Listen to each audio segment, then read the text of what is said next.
October, particularly the 31st, was a main part of the year for performing love and fortune-telling rituals.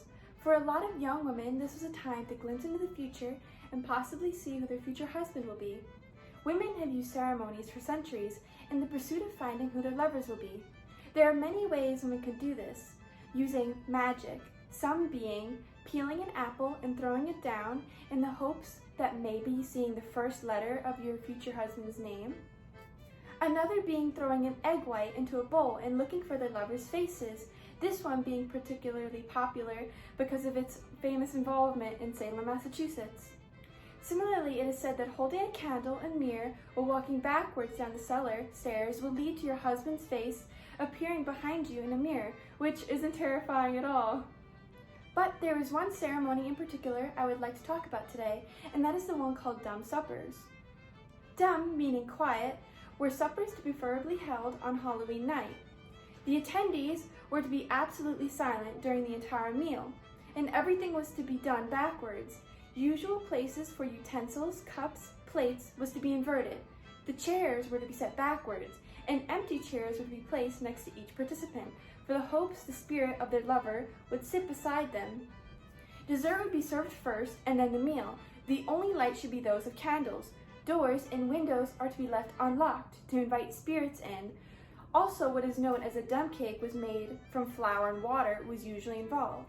But most importantly, the area and attendees were to remain totally silent, otherwise the spell would be broken. There are many variations of the dumb supper, but these I have already mentioned are aspects most consistently found. Other variations included were claims where girls were given a piece of dough and mixed it with anything but spring water. While staying completely silent, they were to knead the dough with their left thumbs. Just before 12 o'clock, using a new pen, they would write their lover's initials, and at midnight, each lover would enter and lay his hand on the cake, marked with his initials.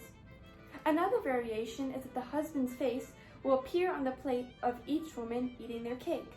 Other accounts call for women to eat their piece of dumb cake while walking backwards toward their beds, and then they would have their husbands appear to them in dreams. In a recorded tape interview with an elderly woman conducted in 1954, quote, "In dumb suppers you're supposed to set it at the hour of midnight.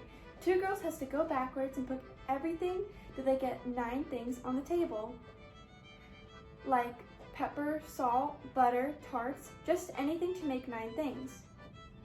While the supper was being conducted, the participants would look for signs such as knocks on doors, candles flickering, insects flying into the room, owls hooting, but the best sign was seeing the specter of their future husband sit down next to them.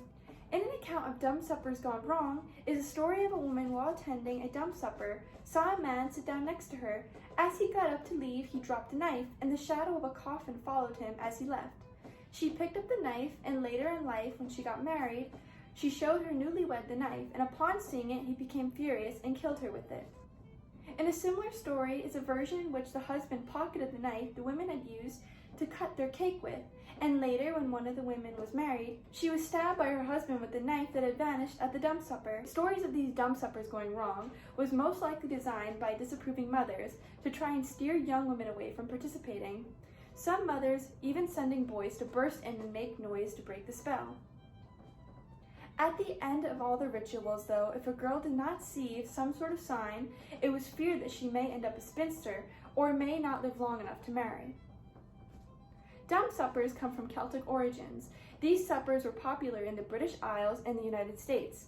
This tradition dating as far back as the 17th century all the way to the 20th century. The idea of dumb suppers were popularized by Edwardian novels by making them key plot points, and also in 19th century newspapers. Newspapers' mentions of dumb suppers, particularly in the south of the United States, were common.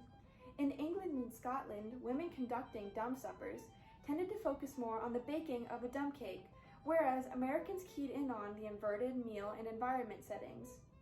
Americans, particularly in rural areas, continued the tradition into the 20th century, but by the 1950s, dumb suppers practically died out as children became more of the holiday's main focus rather than occult traditions. And since I've talked so much about dumb suppers, I figured that I would get a friend and we could conduct one just to show you all how one might be set up.